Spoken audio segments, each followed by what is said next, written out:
Alors, nous sommes ici par chapitre Yutet Aravi. Bachodesh Hashelishi, le troisième mois. Le Tzed Ben Israël Me'eretz Mitzrayim, après que les Juifs ont quitté Eretz Mitzrayim, Bayom Hazé, ce jour, c'est-à-dire quoi ce jour? Le premier jour, Bayom Hazé, ce jour, il n'est pas marqué quel jour, mais c'est-à-dire le jour que le mois a commencé, comme ça la Gemara interprète. Ce jour-là, où ils sont arrivés Midbar Sinaï. Pourquoi la Torah est si exacte dans le lieu de Midbar Sinaï, d'où ils ont sorti de Mitzrayim, la date, le troisième mois, et quel jour, le Rosh Chodesh. Pourquoi la Torah elle est tellement médaillette? Parce que ça c'est l'essor de toute l'histoire juive et toutes les histoires goy. Chez nous, tout est médouillac. Ça c'est les ikar. Le reste, chez les goyim, toute leur religion, elle est née dans le brouillard. On ne sait pas qui, on ne sait pas où, on ne sait pas comment. C'est des élèves et des élèves des élèves et des indirectement qui racontent des légendes rétroactivement. Où on fabrique rétroactivement des choses et on ne sait pas comment c'est venu. Et tout ce qui n'est pas exact donne de la place à tous les délires et à tous les mensonges et des bêtises et de oui dire, on dit, on dirait, un truc, et des rêveries deviennent des vérités après 50 ans, après 100 ans, après 200 ans. Ça, c'est toutes les religions du monde. Et ça, c'est le havdil, la différence entre le mensonge et le vrai. Le vrai, c'est dit medouillac. On sait quel jour, quelle date, où ils sont sortis, qui sont les acteurs. Les Juifs, des noms, des pères, des familles qu'on rencontre de génération après, de génération en génération, tout est raconté de façon exacte. Tout de suite, la Torah commence le troisième mois, après la sortie de Béné Israël du pays d'Égypte. Ce jour-là, ils sont arrivés au désert du Sinaï. Tout est medouillac, l'histoire. Ça, il faut bien faire entrer ça dans la tête. La différence entre un yid ma'amin, un yid pas ma'amin, c'est que les deux, ils croient à la Torah. Mais les juifs croyants, ils croient que la Torah, c'est une histoire vraie. Et les juifs réformés, ils croient que la Torah, c'est une histoire inventée. La différence entre l'invention et la vérité historique. Ça, c'est la différence.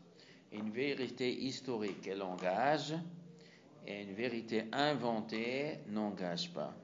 Tout ce qui est inventé est depuis l'origine mensonge. Et quand l'origine est mensonge, un menteur n'engage pas. Pourquoi les Juifs réformés pensent que la Torah n'engage pas? Parce que pour eux, la Torah, elle est venue par des mensonges. Et un mensonge ne m'oblige pas. Et nous, la Torah est venue par des chemins vrais. Tous les lecteurs et tous les transmetteurs et tous les écrits des Saintes Écritures, tout est vrai, émet la amito, et la émet engage. Ça, c'est les Yesod ha-Yesodot. Vaïsoum et Refidim, ils voyageaient de la ville de Refidim. Donc, Refidim, ça vient de quel mot? Raf. Raf, ça veut dire quoi? Rafé. Rafé, ça veut dire faiblesse. Refidim, la Gemara nous dit Rafé Yadayim, des mains faibles. Les Juifs, ils avaient à un certain moment les mains faibles, les actions faibles. Ici, ils voyageaient de la ville Refidim, ça veut dire ils se sont renforcés. Ça veut dire ils sont devenus courageux, ils sont devenus actifs, forts. Pour recevoir la Torah, il faut recevoir dans un état de puissance. Pas dans un état de faiblesse et de paresse. La paresse n'a pas... On ne peut pas recevoir la Torah quand on est paresseux. Aïssou merefidim. Refidim, c'est aussi meroupad. Meroupad, ça veut dire quand on a un fauteuil qui est agréable pour s'asseoir dessus. Ça s'appelle... Comment on dit un fauteuil qui est bien pour s'installer dedans? Meroupad, ça veut dire... des coussins confortables, meroupad. Ils ont voyagé de ce meroupad. Pour recevoir la Torah, on ne peut pas être assis sur un fauteuil. Depuis Moshe Rabbeinu jusqu'à Rabban Shimon Gamliel, on ne pouvait pas étudier la Torah assis, il fallait étudier la Torah debout. Depuis Moshe Rabbeinu jusqu'à Rabban Shimon Gamliel, les Juifs, ils ont étudié debout, pas assis. debout. C'est pile et pleurote. On ne peut même pas comprendre ça. Tout le monde était debout toute la journée. Les gens qui étaient du jour et nuit, ils étaient debout jour et nuit. On ne pouvait pas être assis. Pourquoi? Parce que la Torah, on a reçu Har Sinaï debout. Et quand on étudie, on doit s'imaginer qu'on est devant la Har Sinaï et on entend le feu et les flammes et les kolot ou brakim. Comme ça, on doit étudier Alpidin, comme ça, on doit étudier la Torah dans un terreur, en entendant les voix d'Hachem. C'est comme ça qu'il faut étudier. Donc, il faut être debout. Mais chez nous, on nous a permis de s'asseoir. Vaïsou et voyager, mais Refidim, de cette situation de Refidim. Vaïavo, ils sont venus Midbar Sinaï, dans les déserts du Sinaï. Mais on a déjà dit dans Pasuk Aleph qu'ils sont arrivés dans le désert du Sinaï. Pourquoi dans le Pasuk Bet, on répète qu'ils sont arrivés du Sinaï? Parce qu'on reprend le Vaïsou Refidim, qu'ils voyageaient, qu'on quittait Refidim. Et alors pourquoi la Torah n'a pas dit Vaïsou Refidim dans Pasuk Aleph? Ils voyageaient des Refidim. Parce que le Pasuk Aleph, c'est une espèce de titre. La paracha commence avec un titre. Ça, c'est le titre de l'histoire. Nous sommes venus dans le Midbar Sinaï le premier jour de Sivan. Ça, c'est le titre. Après, on rentre dans les détails. Ça, c'est un détail quand on voyageait des Refidim. Ils ont campé dans le désert. Et le juif a campé en face de la montagne.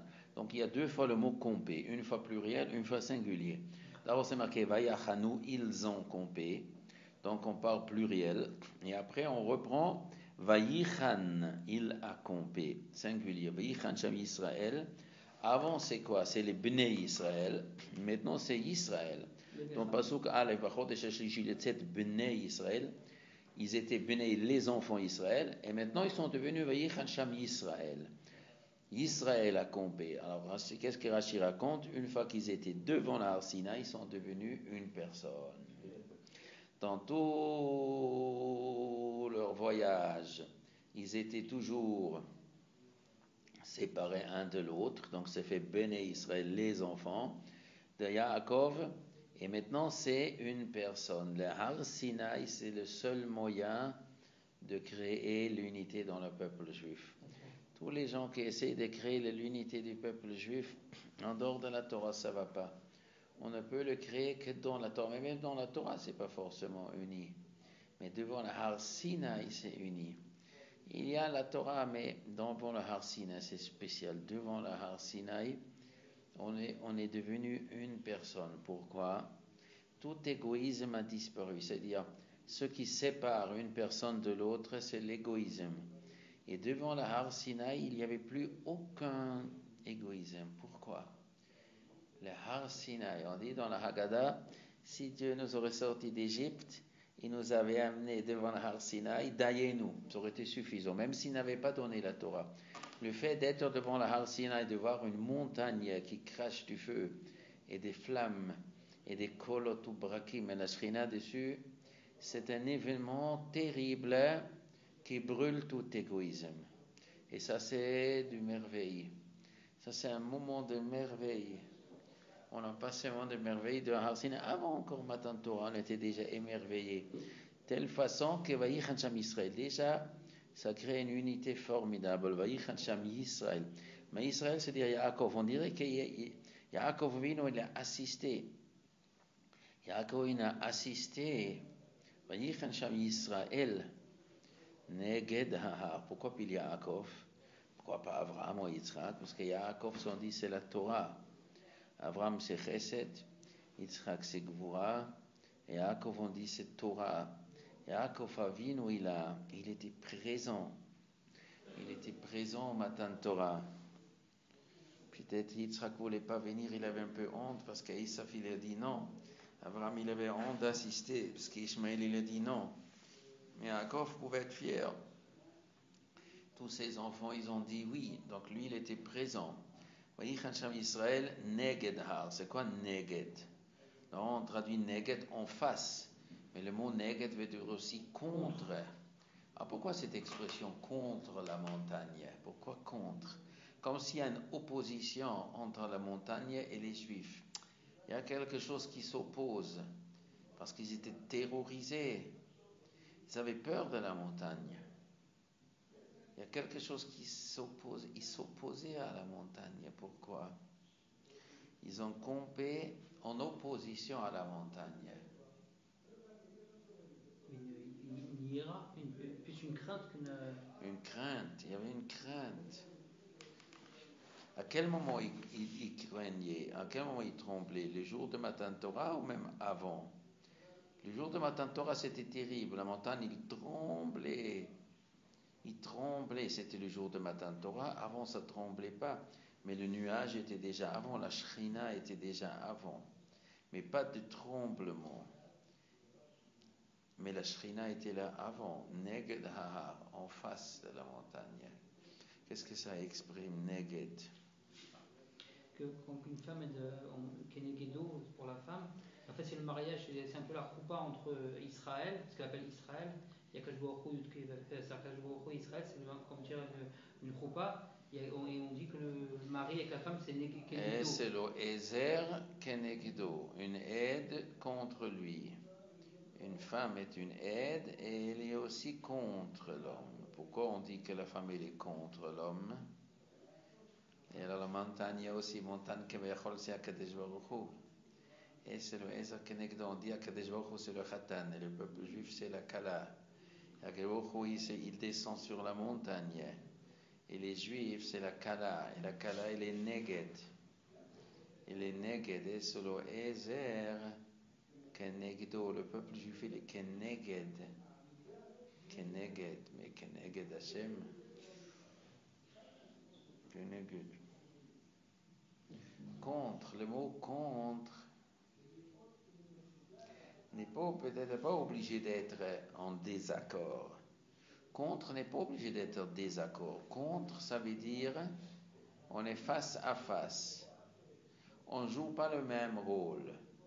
Keneged, une opposition, la Havdil. Une opposition, c'est pas toujours quelqu'un qui casse les pieds. Il faut garder l'équilibre, la droite et la gauche. La droite est en face de la gauche. Je parle d'un homme, il voyage, un avion, il a une aile à droite, une aile à gauche. Ils ne sont pas en opposition, le contraire. S'il n'y a qu'à droite, il y a qu'une aile à droite et un moteur à droite, l'avion va tomber. Il faut qu'il y ait une aile à gauche et il faut un moteur à gauche. C'est parce qu'en face, il y a la même chose, donc ça garde l'équilibre. Alors le peuple, un homme a besoin, pour être équilibré, il a besoin d'une femme en face de lui. Si la femme veut venir trop chez lui, c'est comme l'avion, tout le monde se met à droite, ça va couler. On coule, il faut que la femme elle fasse l'équilibre. Aussi. Le clan Israël il est en face de la montagne. Pourquoi? Parce qu'Hachem Kaviyachol ne peut pas seul, il ne veut pas seul gérer le monde. Il a besoin d'un peuple juif. Il a besoin d'un peuple juif. Comme ça, il a créé les règles, que les juifs sont en face de lui. Ou Moshe Allah El Haïlokim. Et Moshe monte vers Dieu. Donc il est monté, ça c'est lundi matin. Dimanche soir, ils n'ont rien fait. Les juifs, ils étaient fatigués, ils ont campé. Comme ça dit le Gemara. Alors lundi matin, Moshe Allah Elokim, il est toujours monté tôt le matin. Moshe Allah El Ha-Elokim. Elokim ici, ça c'est la Shrina qui est sur la montagne. Vayikra Elav Hashem. Et Hashem, il l'appelait Minahar de la montagne. Alors, lui, il monte vers Elokim, mais c'est Yud Kevavki qui l'appelle. Ça veut dire quoi? Et Hashem, c'est Midat Chesed. Ça, c'est un cadeau qu'Hashem il a fait de parler avec lui. Vayikra Elav Hashem Minahar de la montagne. Il est mort en disant Ko Tomar le Bet Yaakov. Ko. C'est-à-dire quoi? Ko. Ainsi. Ko, ça veut dire pile. Pile comme ça. Ko. Ko, ça veut dire exact. Exact. Ko. Ko Tomar le Bet Yaakov.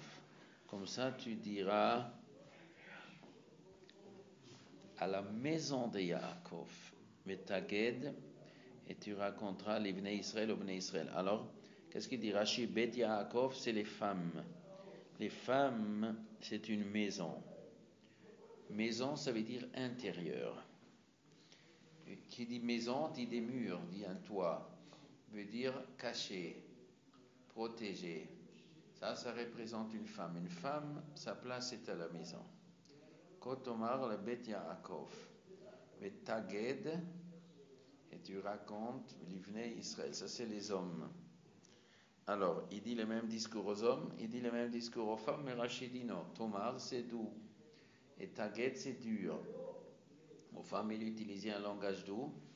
Et aux hommes, il utilise un langage dur. Mais c'est les mêmes paroles. Et pourtant, pour les femmes, c'était doux. Pour les hommes, c'était dur. Pourquoi? Rachid raconte aux hommes, il racontait les punitions. Et aux femmes, il racontait les récompenses. Mais qu'est-ce que ça veut dire ça? Mais dans Chumash, on parle ni des punitions, et ni de... C'est les mêmes paroles. Donc il y a ici une partie qui est cachée. Il y a une partie qui est cachée ici dans ce discours. Alors qu'est-ce qu'il faut dire? Le taged, ça vient de quel mot le mot taged? La Haggadah. La guide. Oui, la Hagid, mais Rachid traduit le mot guide. C'est quoi guide? C'est un air. C'est de quoi un air? Quelque chose qui est dur. Quand on fait un fouet, on fabrique avec les nerfs d'un bœuf. On prend les nerfs d'un bœuf et on fabrique un fouet. Taguet, c'est-à-dire un fouet. Aux hommes, tu leur dis clairement qu'il s'agit d'un fouet, des choses dures. Atem reitem, vous avez vu. Asher asiti les Mitzrayim, ce que je fais aux Égyptiens. C'est-à-dire quoi? Que j'ai détruit l'Égypte parce qu'ils vous ont fait du mal. Donc d'ici, vous pouvez déduire que quoi? Que je vous chéris. Vaïssa est très mal canfén chérim. Je vous ai porté sur les ailes des aigles. Donc un aigle, ils mettent les enfants sur les ailes. Pas en dessous, mais dessus. Comme ça, les gens qui tirent les flèches ne peuvent pas atteindre les enfants. Donc Hachem Kavayachol, il est prêt qu'on tire des flèches sur lui pour protéger les Juifs. Quel est le sens de ce chazal? Le nuage, les Kisiel, l'Anané Akavot ont reçu les flèches des Égyptiens pour protéger les Juifs. Donc Kavayachol accepte les flèches. Ça se traduit comment? Ça veut dire quoi? Quand un homme dit à l'autre, moi j'accepte les flèches qu'on tire sur toi, sur moi. Donc lui il est blessé. C'est-à-dire l'homme il accepte. L'homme qui se jette devant quelqu'un pour le protéger, il accepte d'être blessé lui. À la place de l'autre. À la place de l'autre. Maintenant si on dit ici qu'Hachem il accepte de prendre les flèches, c'est-à-dire qu'Hachem il accepte qu'on porte atteinte à lui. Alors qu'est-ce que c'est dire que les Égyptiens ils ont porté atteinte à lui? Est-ce qu'on peut apporter atteinte à Hachem? On peut se moquer, on peut ridiculiser. C'est-à-dire, des fois, Hachem, il prend sur lui la honte pour protéger les Juifs. Qu'est-ce que ça veut dire? Hachem, il a laissé détruire le Beth Amikdash. C'est marqué, comme ça, les Juifs n'étaient pas obligés d'être détruits. Parce que Hachem, il a pris la honte sur lui. Ça veut dire, les gens, ils disent, voilà, la maison de Dieu est détruite. Donc Hachem ne peut pas intervenir, car Hachem il souffre de cette honte, mais il le fait pour que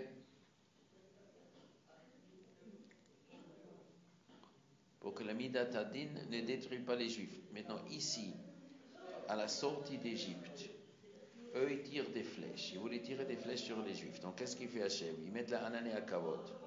Et la Anané à Kavod, il prend les flèches. Ça veut dire quoi ça? En quoi ça faisait honte à Hachem? Est-ce que les Égyptiens, ils ont vu que les nuages, il y a la Shrina dedans? Est-ce qu'ils voyaient ça? Je ne crois pas qu'ils voyaient ça. Les Juifs, c'est sûr qu'ils ont vu Kvod Hashem Be'anan. Kvod Hashem Nira Be'anan. Le texte, il dit toujours. l'honneur d'Hachem était visible dans le nuage. Donc c'était un nuage que les Juifs ont vu que la Shrina est dedans. Mais est-ce que les Égyptiens, ils ont vu ça? Je crois pas. Tu dis oui, toi? Peut-être les Égyptiens aussi, ils ont vu que c'est un nuage très spécial. Et ils ont tiré, ils ont vu que c'est les flèches, ils touchent les nuages. Ils ont dit, ça y est, on a touché Dieu. Comme Titus. Titus, il est rentré dans la Kodesh Kodeshim, il a pris l'épée et il a coupé la parochet. Il y a du sang qui est sorti. Il dit, ça y est, je viens de tuer Kevayachol. Comme ça, Demar nous dit. Donc, Titus, il avait une image qu'il a pu porter atteinte au Boré Olam. Et c'était peut-être les paro aussi, les Égyptiens, quand ils ont tiré des flèches sur les nuages, ils ont dit, Dieu, c'est Kevayachol, il est faible, il se laisse. On peut lui tirer des flèches, on peut le blesser. On a tiré des flèches et ça a atteint les nuages. Et pourtant, ce Dieu dans ce nuage, il n'est pas capable de les protéger. Mais Hachem, il était d'accord que les gens, ils lui font honte. On sur lui le. Ici, l'aigle aussi, qu'est-ce que dit l'aigle? Ils mettent les enfants dessus. Comme ça, les gens qui tirent, l'aigle, il reçoit les flèches. Hachem, il prend les flèches sur lui. Vavi etrem elai, et je vous ai amené chez moi. Un aigle, qu'est-ce que ça représente un aigle? Il y a 4 animaux. Le chef des oiseaux, c'est l'aigle. Le chef des animaux domestiques, c'est le taureau. Le chef des animaux sauvages, c'est le lion. Et le chef de tous les êtres humains, les êtres vivants, c'est l'homme. Ce sont les 4 images qui sont dans le Maaseh Merkava. C'est 4 catégories des anges qui portent le char céleste. Et le Nesher, c'est un des 4.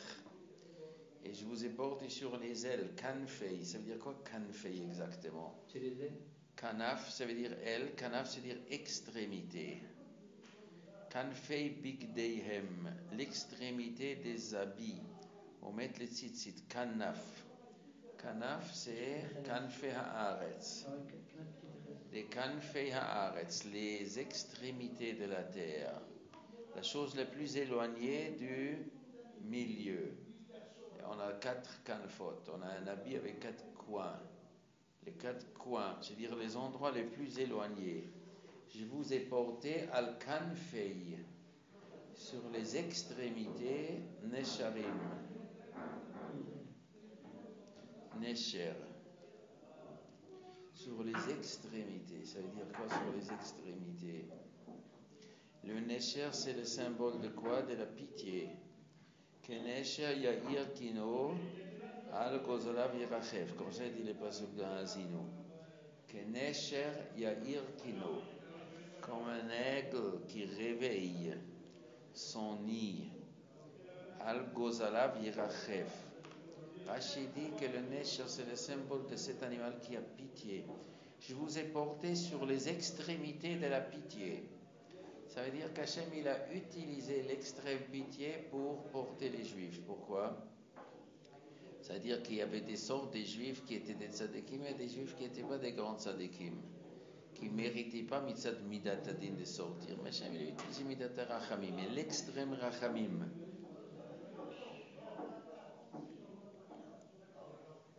Il a utilisé l'extrême rachamim pour amener les Juifs chez lui. Ve'ata, et maintenant. Quand on dit maintenant, c'est-à-dire c'est une coupure avec ce qui s'est passé jusqu'à maintenant. C'est-à-dire il y avait une époque jusqu'à maintenant. À partir de maintenant, il y a un nouveau monde. Il y a une coupure complète. Vata, et maintenant. Maintenant, on va complètement changer. Im shamoa tishmeu bekoli. Si vous écoutez ma voix. Shamoa tishmeu, il y a pluriel. Shamoa, si vous écoutez ma voix. Il faut plusieurs fois écouter. On ne comprend pas une fois, c'est faux. Les gens ils croient qu'ils ont une fois écouté les discours de la Torah. Non, on comprend. Il faut répéter beaucoup de fois. Shamoa tishmeu bekoli. Bekoli. Ushmartem et beriti. Vous allez respecter mon alliance. Alliance, c'est quoi? C'est la promesse mutuelle. vous allez respecter la promesse mutuelle. Vous allez faire un brit. Viyitem li segula. Alors vous serez pour moi segula. Un trésor chéri. Segula, c'est un trésor chéri, Rachid traduit. Segula, mikol ha'amim, de toutes les nations. Qui kol haaretz, parce que toute la terre m'appartient, pas seulement le Proche-Orient. Vous allez être pour moi un trésor de toutes les nations, car la terre entière m'appartient, donc vous n'êtes pas les seuls au monde. Je suis patron de tout, et quand même parmi tout ce qui existe au monde, vous allez être un trésor chéri. C'est de quoi un trésor chéri? C'est-à-dire Hashgacha pratit. Ici, c'est-à-dire une surveillance particulière. Quand un homme il a un trésor, alors il le protège avec une clé, une deuxième clé, un code, parce qu'on ne veut pas se faire voler. Quand les voleurs viennent, la première des choses que l'homme y fait, il protège son trésor. Donc vous allez être mon trésor. Donc ici, il y a dedans une promesse d'une protection rapprochée. Je vais mettre l'œil pour vous protéger. Les Juifs qui ne sont pas très religieux, ils ne savent même pas combien de cadeaux ils reçoivent d'Hachem tous les jours. Ils parlent toute la journée d'antisémitisme. Les Juifs, moins qui sont religieux, plus ils parlent de l'antisémitisme. Pourquoi? Parce qu'ils ressentent partout l'agression. Mais en vérité, il faut voir tous les jours la protection d'Hachem. Il y a une protection spéciale. Les Juifs, ils sont protégés très spécial. Comme un trésor, segula. Pourquoi le mot segula? C'est quoi la racine du mot segula? Segol, segulat melachim. Rachid dit des diamants, des choses chères, mais c'est quoi la racine du mot segol? Segol, c'est quoi segol? Gal, c'est une vague. Segula. C'est quoi un ségol? C'est 3 points. On écrit 3. Non, ségol, c'est 3 points. Un tséré, c'est 2 points. Sheva, c'est 2. Non, ségol, c'est 3 points.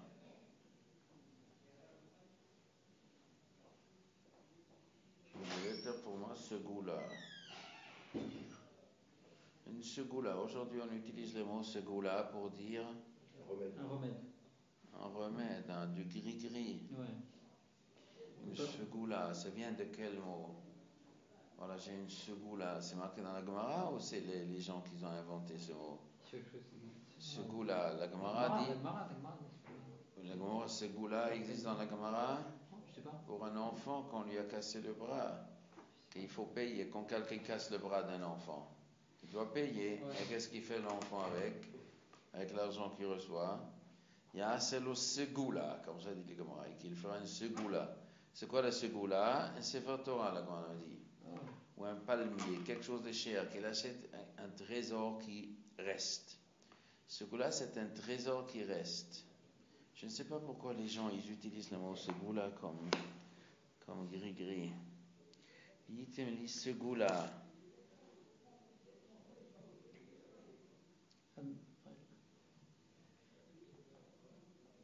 Parce que quand Israël va bien, quand Am Ségoula il va bien, tout le monde il va bien. Ça que en fait, nous on fait rejaillir aussi le bien-être chez les autres. Si nous on est bien, les autres aussi sont bien. Peut-être c'est ça, on propage en fait. On met une Ségoula pour les autres peuples. Am Ségoula. Je sais pas.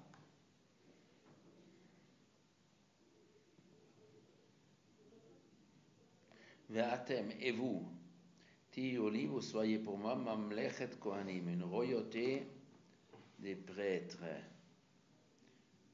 C'est-à-dire un royaume.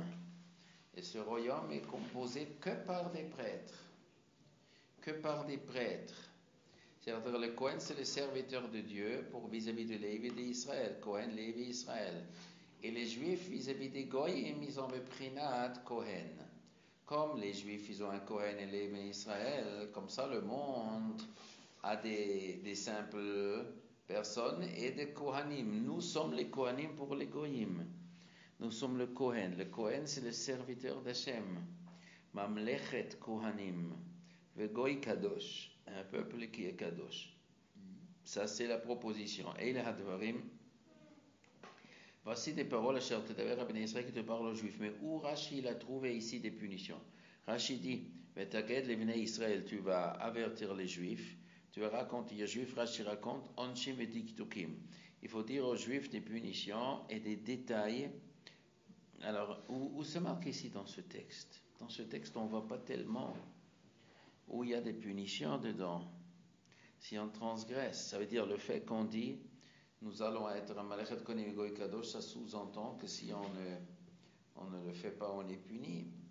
Ça n'est pas marqué dans ce texte. Alors, voilà. Eile Hadvarim, voici les paroles Asher Tedaber, El Bnei Israël, que tu dis, Rashi raconte, Eile Hadvarim, ni plus ni moins. Il ne faut pas ajouter. Eile Hadvarim, voici les paroles, il ne faut pas ajouter, pas enlever. C'est-à-dire, chaque mot est mesuré ici. Chaque mot est exact. Il n'y a pas à peu près. Il ne faut pas ajouter sur cette proposition. Il ne faut pas diminuer sur cette proposition. Pourquoi? La proposition de vente, le bon Dieu, il veut offrir la Torah, il veut vendre la Torah, entre guillemets. Alors il fait une proposition de vente. Cette proposition doit être exacte. Il ne faut pas ajouter ni diminuer. Pourquoi? Parce que quand tu promets trop, ou tu demandes trop, après les gens ils disent c'était pas ça dans la première proposition. Il y a des gens qui trichent, ils veulent vendre une maison mais ils trichent. Au début ils disent c'est une super maison et truc et machin. Et après ils disent non bon en fin de compte c'est une fois que l'autre il est déjà rentré dedans dans le et voilà je vous vends une maison à préparer l'argent. Après il dit bon c'est vrai l'électricité n'est pas très bien, ça c'est pas très bien. Et comme l'autre il est déjà rentré dedans. Bon, c'est une cabane. Alors, un shidduch, un super shidduch et tout. Et une fois que l'autre est dedans, il découvre, il y a ça et ça, mais comme on a déjà commencé, on ne veut plus arrêter. Alors, il ne faut pas comme ça. Ici, il faut que tout est dedans. Dans cette proposition, tout il se cache dedans. Tout ce qui vient après, il se trouve dans ces paroles. Mais ces paroles, ils doivent être, vous avez vu, qu'est-ce que j'ai fait en Égypte? Donc vous savez que je suis gentil avec vous. Donc je voudrais vous ajouter de la gentillesse. Et vous devez être un peuple saint. Vous avez vu que j'étais gentil avec vous. Vous avez vu que je vous aime beaucoup. Maintenant je voudrais encore plus créer avec vous des rapports avantageux. Vous allez être un peuple, un trésor. Mais le paiement, ce sera que vous allez être un royaume des prêtres, un peuple qui est saint. Voilà, ça c'est le projet. Le reste, ce sont des détails. Les détails, on verra plus tard. Les détails. Pour le moment, est-ce que vous êtes d'accord avec ce principe? Ça, c'est la déclaration du principe. Là, il n'en faut rien ici, là. Là c'est avant Matan Torah, il n'en faut rien. Avant Matan Torah, ça c'est le lundi, ça c'est la semaine de Matan Torah. Ils sont arrivés dimanche à Sinaï, Shabbat après c'était Matan Torah. Maintenant nous sommes dans les préparatifs. Toute cette semaine c'était les négociations avant Matan Torah. Et la proposition, le fond de la proposition, c'est que vous avez vu que je suis gentil. Je voudrais vous ajouter de la gentillesse et vous devez me payer.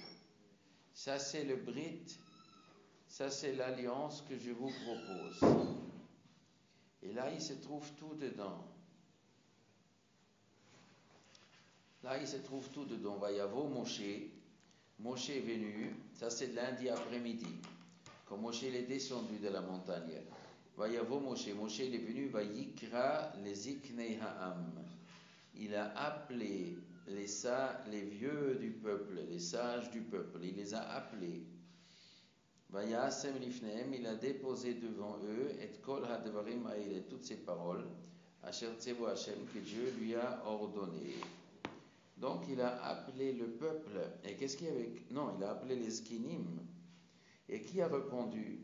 Vayanu kol ha'am yachdav. Et tout le peuple a répondu yachdav ensemble. Vayomru, il disait kol asher diber Hashem na'aseh. Tout ce que Dieu a parlé, nous allons faire. Alors, pourquoi le peuple répond? Moshe n'a pas parlé avec le peuple. Il a parlé avec les vieux. Comment le peuple peut répondre? Au début. Mais il n'a pas réuni le peuple. Vayavo Moshe, il est venu, il a appelé les Zikne Ha'am. Il a appelé les vieux. Comment le peuple peut répondre? Alors quoi? Il manque ici encore un épisode. Moshe, il a parlé aux Zkenim. Les Zkenim, ils ont réuni chacun ses adhérents. Et le peuple a répondu. Ou est-ce que c'est Moshe qui parlait au peuple? Je pense qu'il manque un passage. Non? Quoi? Je pense qu'au bout qu'il manque peut-être quelque chose. Une partie. Que la Torah elle a sauté, que tu dois comprendre du texte. Tu dois comprendre du texte que les Skenim, ils ont invité les Juifs. Ou le peuple a vu que les Skenim sont appelés chez Moshe, ils sont tous venus automatiques.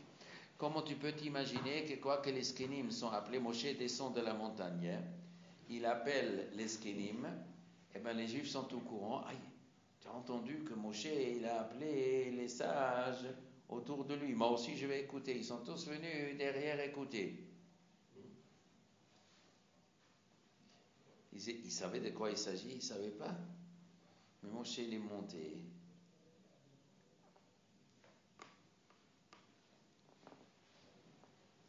Tout le peuple a répondu. Est-ce qu'il voyait déjà dans Moshe? Est-ce que Moshe avait déjà la lumière sur son visage? Est-ce qu'à ce moment-là, Moshe avait déjà la lumière ou c'était seulement à la fin des 40 jours? Je pense que c'était qu'à la fin des 40 jours. Après, c'est marqué dans Kitissa, à la fin des 40 jours, quand il est descendu, il avait la lumière sur son visage. Il avait à la naissance aussi. Hein. Quoi? Il avait à la naissance aussi. Une lumière. Il rayonnait, mais après les 40 jours, il rayonnait. Est-ce qu'il rayonnait maintenant déjà? Je ne sais pas.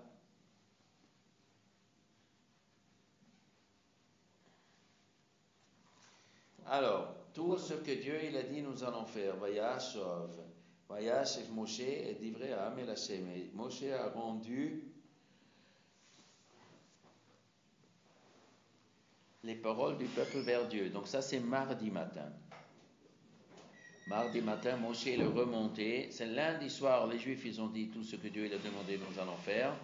Mardi matin, Moshe, il a rendu donc le rapport à Hachem.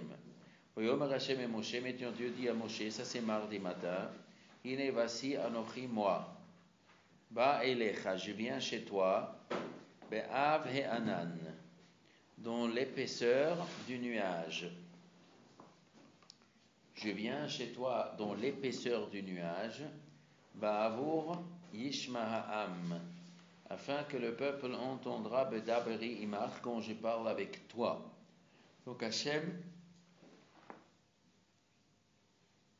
il n'a pas parlé avec le peuple, il a parlé avec Moshe et le peuple a entendu comme Hachem parle avec Moshe. C'est-à-dire quand il dit Anochi Hachem Elokecha, tous les Aseret Adibrot sont marqués singuliers. Moi je suis ton Dieu, et ne tue pas, ne vole pas. C'est pas marqué ne volez pas, ne tuez pas. C'est marqué ne vole pas, ne tue pas. Parce qu'Hachem parle avec Moshe. Babu Yishma'am, afin que le peuple il l'entend. Bedabri imach, quand je parle avec toi.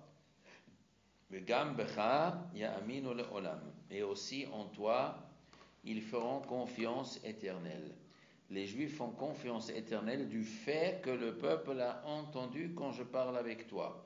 Et pourquoi on dit Vegam becha, aussi en toi, pas seulement en moi, pas seulement moi je veux parler, parce que si Hachem il s'adresse au peuple juif sans intermédiaire de Moshe, dans ce cas-là les Juifs ils croiront à Dieu, mais ils ne croiront pas forcément que Moshe c'est le serviteur, mais Hachem il voulait que les Juifs font confiance après à Moshe, parce que le reste de la Torah,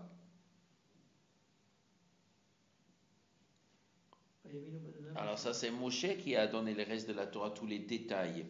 dans les 40 jours qui étaient sur l'Ar Sinaï, qu'il a entendu tous les détails de la Torah. Les Juifs, ils ont entendu qu'à la Serata d'Ibrot. Donc il fallait bien quoi? Qu'il y a une confiance totale du peuple juif en Moshe. Donc Hachem, il a dit, je parle à toi. Hachem, il a dit, Moshe, je te parle, tu m'entends, tu es prêt. Les Juifs, ils entendent comment Hachem prononce le mot Moshe. Hachem, il dit à Moshe, voilà, tu es prêt, voilà, maintenant je te parle. Et les Juifs, ils entendent. Et Hachem, il dit, voilà, Moshe, ne vole pas, voilà, Moshe, ne tue pas, voilà, Moshe, tu sais que je t'ai sorti d'Égypte.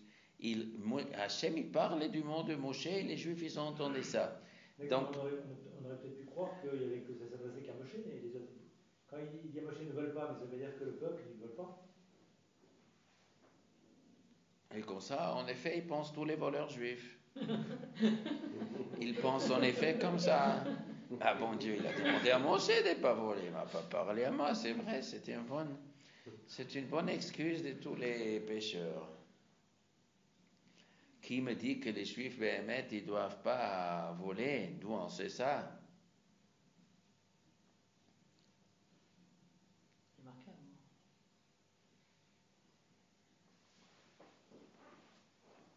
D'où on sait que les Juifs n'ont pas le droit de voler? D'où on sait que les Juifs, ils doivent faire la Shabbat, étant donné qu'Hachem il parle à Moshe.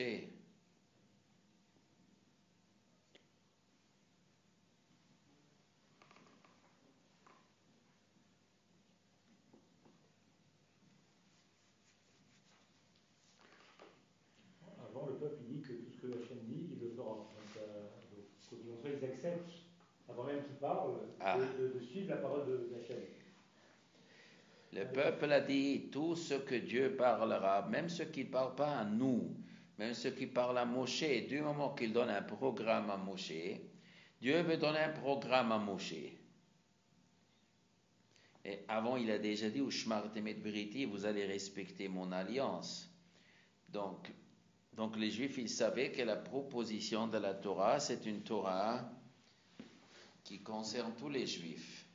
Je vous donne un programme à tous les Juifs, mais je parle avec Moshe, mais je vous fais entendre ce que j'ai dit à Moshe, parce que ce sont des paroles que vous devez comprendre que ça vous concerne aussi.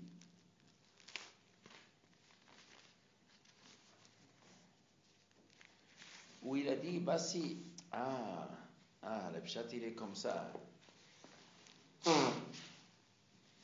Il est marqué que Moshe il a répété toutes les paroles de Dieu aux Juifs.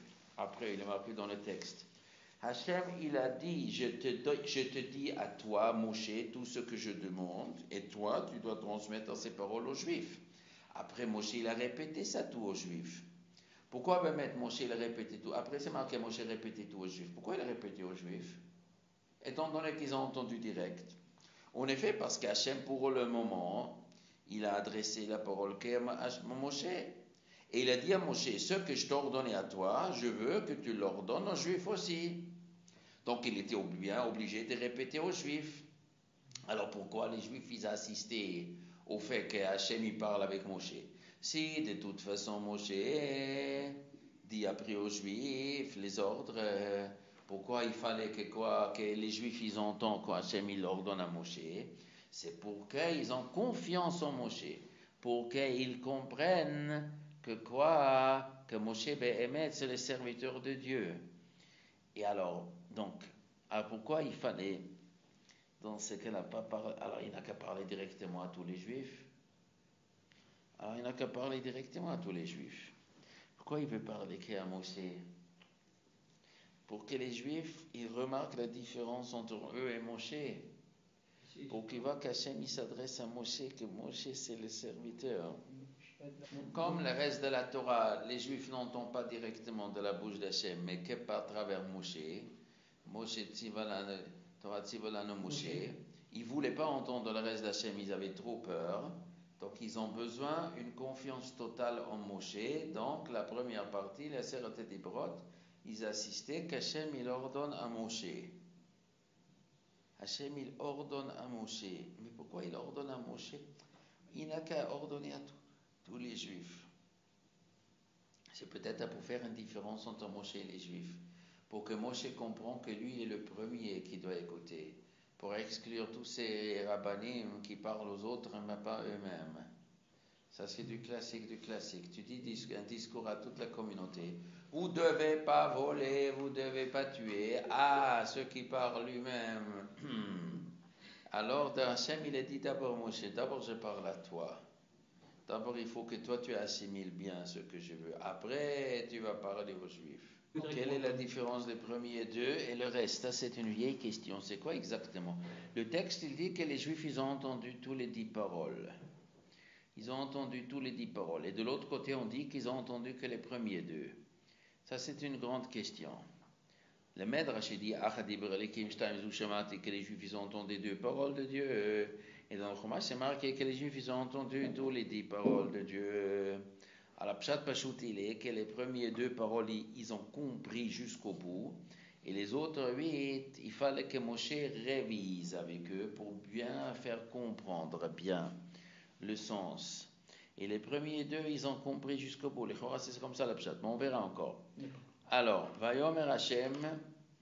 Alors, je répète pas sous tête. Vayomer Hashem à Moshe, Hine vasi, Anochi moi, Ba Elecha, je viens chez toi. Je viens à ta rencontre, Ba'av et Anan, dans l'épaisseur du nuage, Ba'avour, afin, Yishma'am, le peuple entendra, Bedaberi Imar, quand je parle avec toi. Moi, je serai caché dans l'épaisseur du nuage, pour qu'Hachem ne brûle pas le monde entier, c'est-à-dire le feu, la flamme de la Shrina. Hakadosh Baruch Hu, il est descendu dans une colonne de flammes. Mais avec cette flamme, il peut brûler le monde entier. Il faut donc créer une espèce de filtre. Il faut créer une protection autour pour que ça ne brûle pas. Donc ça, c'est le nuage. Un nuage très, très épais pour filtrer. Et je vais être dedans et je parle, afin que le peuple entende que je parle avec toi. Vegam becha, aussi en toi, yaminu, ils croiront le olam éternellement. Donc personne ne peut enlever l'émouna des Juifs au Moshe Rabbeinu. Moshe Rabbeinu, c'est la personne à qui on fait confiance totale éternellement. Et Vegam, pourquoi c'est marqué Vegam? Pas seulement au mot, ils vont croire même en toi Moshe, mais la Gemara nous dit que le mot Vegam inclut tous les autres prophètes. Les Juifs font confiance à tous les prophètes. Vegam, Becha, le Gam c'est ce qui est additionné, parce que tout ce que les prophètes ont dit est inclus dans les paroles de Moshe. Donc, de la même façon que les Juifs font confiance à Moshe, ils font confiance à tous les prophètes juifs. Les prophètes juifs, les Juifs, ils font confiance, ils savent que c'est des vrais prophètes. Vegam becha ya'aminu, ils croiront le olam éternellement. Ils croiront, c'est-à-dire quoi? Ils croiront en toi. Ils croiront tes paroles. Ils croiront que tu es un homme vrai. Ils croiront que ce que toi, tu leur as transmis, ça c'est la vérité. Ça, c'est la vérité. Je ne comprends pas comment les Juifs réformés, comment ils lèrent ces psukim. Ils ne lèrent pas. Ils jouent peut-être football à la place d'étudier. Les pasuk dit qu'on croit entièrement aux paroles de Moshe, qu'Hachem il a parlé ces paroles à Moshe. C'est terrible. Ces Juifs qui s'imaginent autrement. Et les Juifs, ils croiront en toi éternellement. C'est-à-dire que ce Juif qui ne croit pas, je ne sais même pas s'il est Juif. Peut-être il n'est pas Juif. Les Juifs, ils croiront en toi éternellement. Donc les Juifs qui ne croient pas en Moshe, peut-être il n'est pas Juif, il n'était pas hors Sinaï. Comme ça, le Rambam, il dit qu'un Juif qui ne croit pas aux paroles de Moshe, c'est un Juif qui n'était pas hors Sinaï. Comme ça, il dit le Rambam. Il n'était pas hors Sinaï. Parce que ceux qui étaient hors Sinaï ne peuvent jamais nier Moshe. Comment c'est possible? Comme ça, il dit le Rambam. Kol Mishe, ceux qui confirment Torah Moshe, le Amdu Avotav al Har Sinaï. Ses parents n'étaient pas hors Sinaï. Et pourtant, des fois, il y a deux frères. Un croit, l'autre il ne croit pas. Alors, un frère, ses parents, ils étaient hors Sinaï. L'autre, ses parents n'étaient pas hors Sinaï. C'était les mêmes parents. Donc, les parents ici, ce n'est pas les parents physiques. Ces parents, c'est-à-dire le Gilgoul au début. C'est un Neshama, parce qu'on dit tous les Neshamot, ils étaient hors Sinaï. Et ceux qui étaient hors Sinaï ne peuvent pas nier la Torah. On ne peut pas nier. Ceux qui nient, ces Neshama n'étaient pas là. Les Neshama n'étaient pas là. Hein? Regardez les matchs. Pendant Matan Torah, il avait son iPhone, il regardait un match de football. Quoi? Vegam becha yaminu l'olam vayaged Moshe divrei Amel Hashem. Et Moshe racontait les paroles du peuple à Dieu. Ça c'est quand? Ça c'est Vayomer Hashem el Moshe. Ça c'est mardi matin. Hashem il a dit, mardi matin Hashem il a dit, voilà, je vais me présenter devant le peuple. Mardi après-midi, Moshe il a raconté ça au peuple. Le peuple a dit, d'accord, Dieu veut nous parler, on est prêt que Dieu nous parle, il n'y a pas de problème. Ça c'est mardi soir. Et après, Vayaged Moshe divrei Amel Hashem, c'est mercredi matin. Mercredi matin, Moshe il est remonté sur l'Ar Sinaï, il a donné le rapport à Dieu. Voilà, le peuple il est prêt à entendre ta voix. Vayomer Hashem el Moshe, maintenant mercredi matin, Dieu il dit à Moshe, Lech, va el Ha'am vers le peuple, tu dois descendre encore une fois. Vekidashtam, tu vas les sanctifier Hayom aujourd'hui, ou Machar et demain. Tu vas les sanctifier aujourd'hui et demain. Ça veut dire quoi? Sanctifier.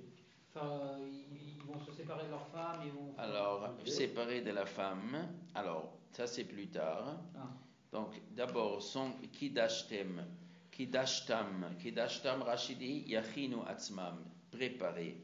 Il faut psychologiquement se préparer. Psychologiquement se préparer à ce grand événement. Aujourd'hui c'est mercredi. Machar, demain, c'est jeudi. Donc, à première vue, c'est quoi? C'est vendredi Matan Torah. Et d'après l'autre pshat, en vérité, Matan Torah n'était que Shabbat. Et Kidashtam, vous allez vous sanctifier Hayom aujourd'hui. Mais aujourd'hui, c'est déjà midi, c'est déjà mercredi midi, il n'y a pas toute une journée. Donc, aujourd'hui, ça veut dire jeudi. Et demain, ça veut dire vendredi. Et vous allez laver vos habits. Il faut des habits propres. Et vous soyez prêts, l'Ayom HaShelishi, pour le troisième jour. Donc, d'après un pshat, c'est le vendredi. D'après un pshat, c'est Shabbat. D'accord, c'est quoi la version la plus répandue? Non, le Maaseh, c'était que Shabbat. C'est Machok Rabbi Yossi Rabbanan. Si Hachem il a promis Shabbat ou il a promis vendredi, mais dans le pshat qu'il a promis vendredi, Moshe il a demandé après, attends encore un jour. Les Juifs ne sont pas encore prêts entièrement. Il faut attendre encore 24 heures. Hachem il a attendu 24 heures. Soyez prêts pour le troisième jour. Car le troisième jour, Dieu descendra les Einei Kol Ha'am devant les yeux de tous les peuples, al Har Sinaï, sur la montagne de Sinaï.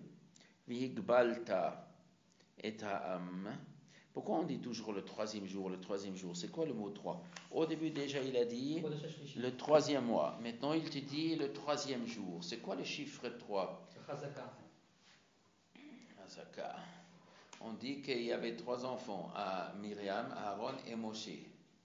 On dit que le peuple juif est composé en 3, Kohen, Lévi, Israël. On dit que les Saintes Écritures sont partagées en 3, Torah, Lévi'im, Ketuvim. La Gemara nous rehausse ça. Il y a un phénomène de 3 dans la Torah. Avraham, Yitzhak et Yaakov. Il y a un phénomène de 3. Ça représente quoi? La droite, la gauche et le milieu. Il y a dans la Torah un phénomène de droite, de gauche, du milieu. C'est le Ségol, 3 aussi. Les Ségol, c'est aussi 3. Vitamini Ségoula. 3. Qu'est-ce que c'est 3? La droite, on dit toujours c'est Chesed. La gauche, on dit toujours c'est Gvura. Et la Torah, c'est l'équilibre entre les deux extrêmes. La bonté et la rigueur. La droite, c'est la bonté d'Hachem. La gauche, c'est la rigueur d'Hachem. Et tout ce qui se passe dans le monde, elle est toujours composé par les deux extrêmes, par de la bonté divine et par la rigueur divine. Et entre les deux, il y a l'équilibre, la vérité entre les deux. Et ça, c'est la Torah.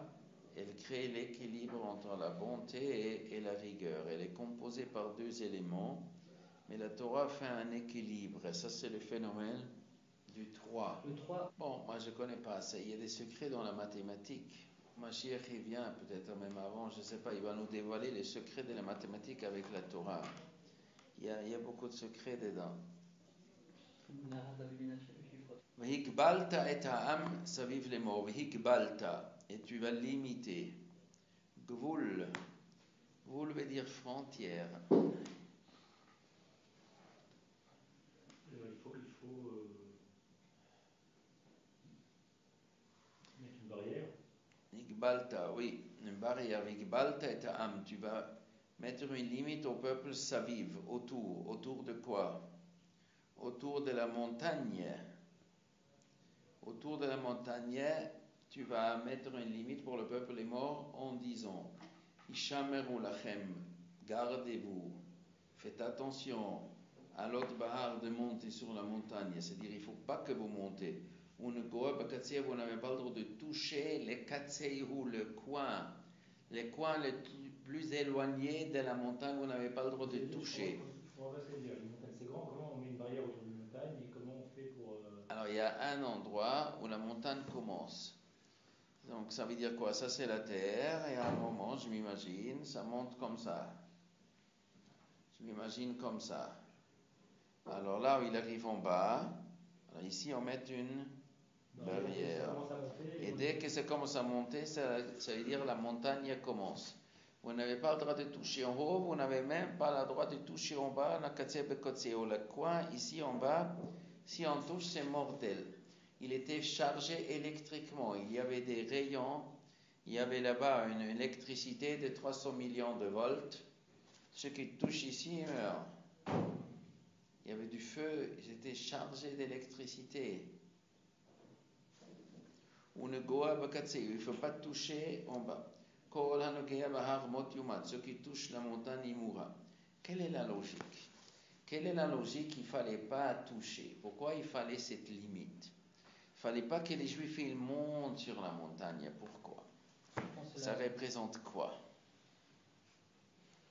Parce que c'est trop terrible. Dieu, il est tellement... Tu ne dois pas le droit d'avoir la chutzpah. Se rapprocher, c'est une chutzpah. C'est oser, c'est une insulte. C'est une manque de pudeur. C'est un orgueil. Qu'est-ce que tu t'es rapproché? C'est le roi du monde, c'est le Boré Olam, il est dessus. Il donne sa sainte Torah, ses lois. Toi, tu es un beau rien. Qu'est-ce que tu t'approches? C'est pas aussi un manque d'émouna, c'est-à-dire qu'il faut être plus près pour être sûr. Il faut être plus près pour être plus sûr. C'est un yan de manque de pudeur. C'est-à-dire, il est tellement grand Hachem, il faut avec crainte. Ça se mange avec la crainte. Il faut s'éloigner de l'événement. Tu n'as pas le droit de te familiariser. Se familiariser avec un sujet dégrade le sujet. Quelque chose de très très grand, on n'a pas le droit d'être familiarisé. Moshe, il est monté parce que lui, il avait le droit de se familiariser. Parce que ça, c'est l'homme parfait qui méritait être le confident d'Hachem. Lui était le confident d'Hachem. Ça représente quoi aujourd'hui? Manque de pudeur. Tu vas perdre le respect. On trouve 1000 choses comme ça dans la Torah. On a parlé de montrer Kodesh Kodeshim. Noach, il a vu son père sans habit. Alors c'est un manque de pudeur. C'est ton père. Tu n'as pas le droit de te familiariser avec le corps de ton père. Ma grand-mère, vous connaissez ma grand-mère? Non. Vous ne connaissez pas ma grand-mère? Moi j'ai ma grand-mère, elle s'appelait la Madame Rebecca. Et ma grand-mère, quand elle a rencontré son mari, comment il s'appelait mon grand-père? Isaac. J'avais un grand-père Isaac. Quand elle a vu Yitzhak, elle a glissé du chameau. Elle a demandé qui c'est cet homme tellement impressionnant. Eliezer, il a dit, c'est mon patron, c'est Yitzhak. Qu'est-ce qu'elle a fait?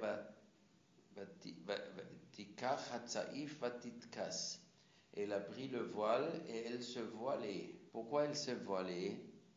Par pudeur devant cette sadique, ce Yitzhak. La Kedusha était tellement grand. Moi, je vais devenir l'épouse de cet homme tellement grand. Elle se cachait. La Kedusha, c'est quelque chose d'exceptionnel, quelque chose de supérieur. Et il faut séparer ce qui est supérieur de ce qui est chol, de ce qui est simple, de ce qui est basse. L'exceptionnel, il est séparé de ce qui est simple. Une nouvelle Porsche, la nouvelle Porsche, on ne la garde pas avec les voitures de... Il va se faire rayer, sinon. Quoi? Elle est dans le salon des voitures. Il y a le salon des voitures, il y a toutes les voitures. Après, il y a une voiture, la Rolls, une nouvelle Rolls du président américain. Elle est exposée sur une tribune spéciale, on s'éloigne, ça se regarde de loin. Il y a des barrières autour pour les gens ne touchent pas. Il y a des barrières autour que les gens ne touchent pas. Comme le sous-fétiche de Picsou. Vous connaissez le sous-fétiche de Picsou? Bien sûr. Comme la Joconde, toujours, il y a une barrière, il y a une vitre. La Joconde, elle est quoi? Il y a une barrière? Il y a une vitre, il y a des barrières. Il y a une vitre? On ne peut pas s'approcher. Non? Ah oui, oui. Et les autres, non, les autres Non. tableaux. Qu'est-ce pour cela? Elle est trop chachouve. Parce que les gens, ils voulaient toucher. Et c'est quelque chose de spécial de l'avoir? Je ne vois pas. C'est une œuvre très spéciale. Qui est-ce qui l'a fait? Michel-Ange qui a fait ça? Léonard de Vinci. Léonard de Vinci. Et c'est une œuvre spéciale. Il y a quelque chose, mais bon. Tu as vu? Oui, je l'ai connu. Non, tu as vu avec les yeux là-bas de vrai? Oui, j'ai vu les yeux. Oui, elle est bon. C'est moins impressionnant que ce qu'on croit, en fait, parce qu'elle est pas très grande, mais bon, elle est dans une salle, au milieu d'une salle, avec des barrières, plein de gens autour. Donc. S'ils arrivent sur la montagne, il y a la Neshama, elle va sortir du corps, ils vont mourir. C'est pas pour question de mort, pour aussi peut-être manque de respect, mais peut-être que le fait que la Neshama soit trop proche, elle va être aspirée en fait, c'est pas sa source, par la source. Oh, comme ça, elle est marquée. Comme la neshama de l'homme, elle vient de Kisya Kavod, elle va être comme un aimant. Quand on s'approche trop, elle va être pris comme un aimant et la neshama va sortir du corps. Elle va rejoindre, l'excitation sera tellement grande que la neshama va sortir du corps. L'otiga boyad, qu'on ne touche pas avec la main. Qui s'accole, yisakel, car on sera lapidé. C'est-à-dire quoi? Il y aura une pierre qui va se détacher de la montagne, il va tomber, et cette pierre va tomber directement sur la personne qui a touché. O yaro yiyare. Ou la personne qui monte, il sera rejeté vers le bas. Im behema im ish, que ce sera un animal, que ce sera un homme. Même les animaux n'ont pas le droit. Lo yichye, il ne vivra pas. Même les animaux, il faut éloigner. Pourquoi? En quoi ça gêne le bon Dieu qu'il y a quelques moutons qui vont monter brouter? C'est-à-dire que du moment que peut-être si le brebis va monter, le patron il va courir derrière. Donc il y a des malins qui disent que moi je vais monter sur la montagne, mais j'ai peur, donc je vais envoyer d'abord mon mouton et après je vais chercher le mouton. Ou le fait que les animaux ils vont brouter, ça casse le sérieux, ça devient un terrain de pâturage, ça va casser le moment de concentration, parce ils étaient concentrés. Quand Hachem il a parlé l'arcina, les feux, les flammes, c'est un moment de grande concentration. Et si les vaches et les bœufs, ils vont monter mou, ça va devenir une ferme. Mais c'est ma jour de Matan Torah, c'est pas une ferme là-bas. Même qu'il y avait peut-être des herbes super bien, fraîches et tout, ça poussait super bien. Mais c'est pas une ferme. Vous enlevez les animaux d'ici.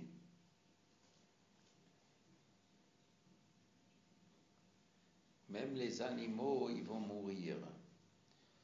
Bimshocha Yovel, quand on va tirer le Yovel, le chauffard, le son du chauffard, ça veut dire à la fin de Matan Torah, il y aura un chauffard qui va sonner, et ce sera le signe de quoi? De la fin. Heimaya Bahar, à ce moment-là, eux ils peuvent monter sur la montagne. Une fois que la Shekhinah est partie, va Yered, Moshe Minahar. Moshe est descendu de la montagne, on est mercredi à midi, mercredi après-midi. Moshe descend de la montagne, va Yekadesh et Am, il a sanctifié le peuple. Va Yechabesu Simlotan, ils ont lavé leurs habits. Donc ils ont trompé les habits au mikvé aussi. Va Yomer el Am, ils disent au peuple, Heyu nechonim lishloshet yamim. Soyez prêts, lishloshet yamim. Alors c'est quoi la traduction lishloshet yamim? Lishloshet pour un triplement des jours. Donc c'est mercredi après-midi, il leur parle. Ça veut dire que vous allez vous préparer donc jeudi, vous allez vous préparer donc vendredi et vous allez être prêt pour le troisième jour. Soit le pshat, vous allez vous préparer 3 jours, mercredi après-midi, vous avez encore un jour de préparation, encore jeudi, après vendredi. Et après, il arrive le grand jour. Soyez prêts pour un triple de jour. Al tigeshu el isha, ne vous rapprochez pas vers une femme. Alors, le Chora Hashem n'a pas dit à Moshe, ne vous rapprochez pas vers une femme. Ça n'est pas marqué avant. Mais comme il a dit, Vikidashtam, tu vas les sanctifier. Donc, Moshe il a compris la sanctification. Ça veut dire de ne pas s'approcher à une femme. Al tigeshu el isha. Vahi, et ce fut. Bayom hashelishi, le troisième jour. Donc, ça, c'est le Shabbat. Biot haboker, le matin. Shabbat matin, vahi, et ce fut. Kolot, des bruits, ou vrakim, et des éclairs. Non, vrakim, c'est quoi barak? Barak, c'est des éclairs. Donc, il y avait des éclairs. Ve'anan kaved ala'ar, un nuage lourd sur la montagne. Ve'kol shofar, un son de shofar. Chazak, fort, mais terriblement fort. Terriblement fort le shofar. Combien de décibels? Combien de décibels? Mais une fois j'ai entendu que quand on parle, ça fait des ondes. Les ondes, ils vont jusqu'au où? Les ondes. Elles s'atténuent doucement, elles vont. Hein? Elles s'atténuent, elles vont. Une fois j'ai entendu, je ne sais pas si c'est vrai, ils ne s'éteignent pas. Ils continuent éternellement. Vous parlez, ça fait comme ça va jusqu'à 1000 millions de kilomètres, ça continue toujours. Si maintenant je vais envoyer un satellite qui va aller plus vite que les ondes, ils vont se mettre derrière, ils peuvent le récupérer. Une fois j'ai entendu, je ne sais pas si c'est vrai. On peut récupérer des choses qu'on a dit. Non, enfin, ce que j'en sais, c'est qu'il y a une atténuation des ondes forcément, puisque quand vous Ouais. parlez, là on s'entend, maintenant mettez-vous de l'autre côté de la rue, on parle de la même force, on s'entend pas, il faut parler plus fort. Donc il y a une atténuation, Donc à un moment donné, c'est plus perspective, c'est plus perceptible. Ça veut dire peut-être qu'il y a toujours. Oui, L'oreille n'entend plus. Peut-être l'oreille humaine n'entend plus. Mais si je vais utiliser un outil, est-ce que ça s'arrête entièrement ou pas? C'est un fridouche pour moi. Quoi, que ça continue? Oui, c'est un fridouche. Ça veut dire que pourquoi? Parce que vous êtes physicien, vous. Toute notre vie, on peut toujours tout récupérer. En fait. Comme ça, j'ai entendu. Je ne sais pas si c'est vrai physiquement. Ou même, si c'est vrai, dans l'hypothèse que c'est vrai, donc on peut envoyer une espèce de satellite, qui va aller jusqu'au bout, il va entendre. Donc, on va peut-être un jour on va récupérer ces ondes-là.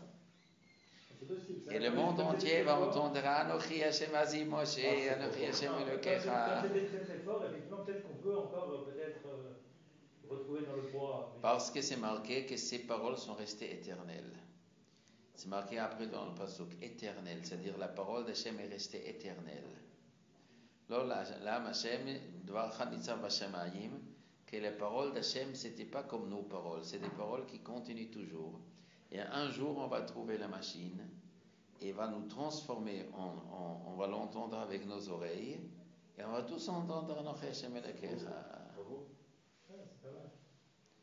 Et maintenant, je vais ajouter encore quelque chose. Peut-être toute la vision, peut-être pas seulement auditif, peut-être même visuel. On va mettre ça sur. Il faut aller plus vite que la vitesse de la lumière dans ces conditions.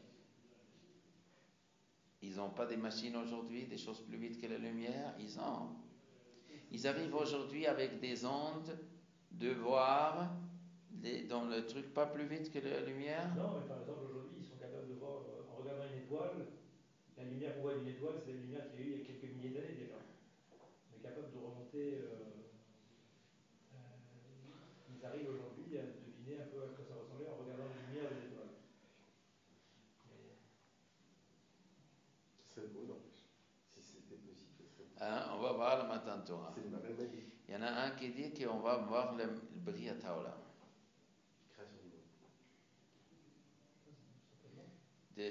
C'est un film science-fiction. Mais c'est possible que oui.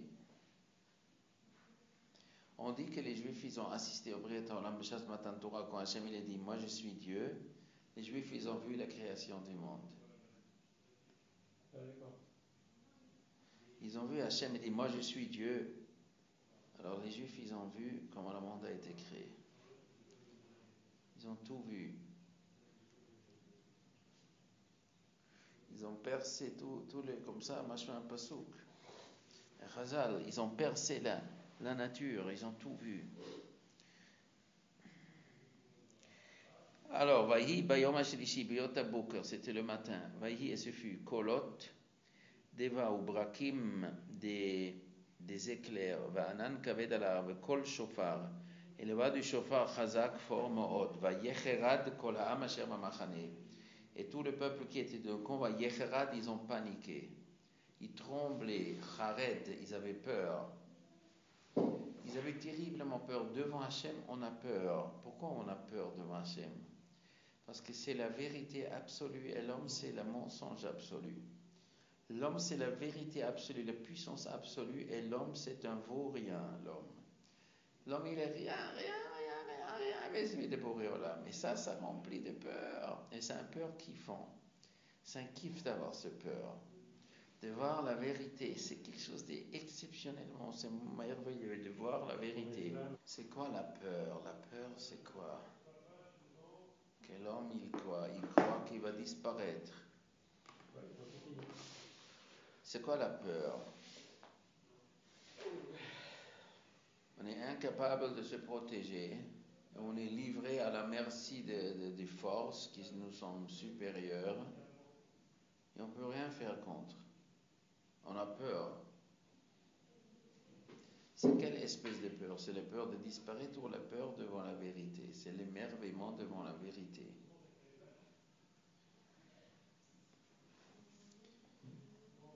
Vayecherat kol ha'am asher machne, vayotze Moshe et ha'am, et Moshe il a sorti et ha'am le peuple, likrat ha'elokim, à la rencontre de Dieu. Mina machane du camp, vayityatzevou betachtit ha'ar, ils se sont installés en bas de la montagne. D'accord, il y avait le camp, il y avait la montagne, et ils sont sortis du camp. Voilà. Pourquoi il Pour fallait se qu'ils sortent du camp? rapprocher. Pour se rapprocher, pour arriver jusqu'en bas de la montagne. D'accord. Parce que dans le camp, il y a des bébés qui pleurent, il y a... Mais les bébés aussi sont partis. Ils ont pris les bébés. Hein, les bébés aussi sont venus? Tout le monde, non? Ils ont pris. Comment c'était? Ça me paraît évident. Les bébés étaient aussi présents. Peut-être que. Var Sinaï Ashan Kulo, et la montagne du Sinaï Ashan, il fumait entièrement. Il fumait entièrement. Mipenei du Pve Asher Yarad Alav Hashem Baesh, parce que Dieu il est descendu dans le feu. Vayal Ashano Keeshena Kifshan, et son fumée est montée comme le fumée d'un four, comme une locomotive. Vayecherat Kol Ha'arma, toute la montagne tremblait. La montagne tremblait. Ashan Kulo. En vérité, Rachid dit beaucoup plus que le fumée. Seulement la Torah parle un langage humain. C'est-à-dire plus que la fumée. C'est beaucoup plus puissant. Seulement la Torah n'a pas des mots pour exprimer la vérité. Donc elle prend des exemples que nous sommes familiers. C'est une façon familière de nous parler. On connaît le fumée d'un four, mais en vérité ici c'est la plus puissant. Vayi kol hashofar, et ce fut la voix du shofar holech. Il avance, vechazek maod, devient toujours plus et plus fort, toujours plus fort. 100 décibels, 22, 300, 400, 500 décibels, toujours plus fort et plus fort. Moshe yedaber, et Moshe parle à Hachem. Elohim yanenu bekol, et Dieu lui répond avec la voix. Donc Moshe parle à Hachem, il dit Hachem, voilà, les Juifs ils sont là, je les ai amenés. Hachem dit d'accord, dit aux Juifs encore de s'éloigner de la grillage. Et Moshe discute avec Hachem, ils discutent ensemble, et les Juifs ils entendent. Et l'autre pshat, Moshe parlait aux Juifs.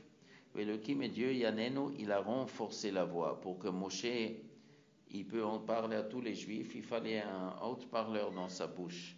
Pour que 600 000 personnes, 3 millions de gens, ils peuvent entendre, il faut qu'il ait dans sa bouche un haut-parleur. Moshe parlait, Elohim et Dieu, Yanenu. Il lui a répondu, c'est-à-dire il lui est venu en aide, Bekol, avec la voix. Vayered Hashem al Har Sinai. Et Dieu est descendu sur la Har Sinai et le Rosh Har sur le sommet de la montagne. Dieu est descendu au sommet de la montagne. Vaïkra Hashem le Moshe.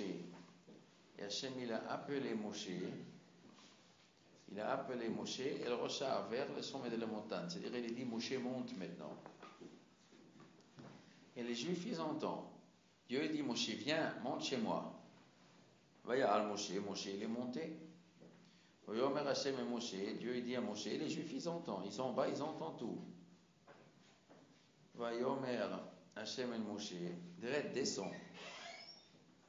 Une fois que Moshe il est monté Shabbat sur la montagne, Hashem il dit à Moshe, descend. Ha'ed Ba'am. Il a fait monter et redescendre directement. Ouais. Non, pas directement. Attends, d'abord il dit quelque chose. Quand Moshe monte, il dirait, tu dois descendre. Pourquoi? Ha'ed, avertis le peuple. Il faut les avertir. Peine de peur, Yeherso el Hashem, ils vont enfoncer le grillage pour aller vers Dieu. L'irot pour voir, peut-être ils voudront voir. Menafal mimenu raf. Et il va tomber du peuple juif beaucoup de gens comme ça. Ils les avaient déjà prévenus, Moshe. Oh, ça c'est la question de Rashi. Il les a déjà prévenus. Mais d'ici on apprend, Rashi dit qu'il faut avertir 2 fois. Avant et au moment. Avant, il faut dire aux gens, quand il arrive tel et tel moment, il faut faire attention de ne pas faire telle et telle chose. Et au moment de la chose, il faut le répéter.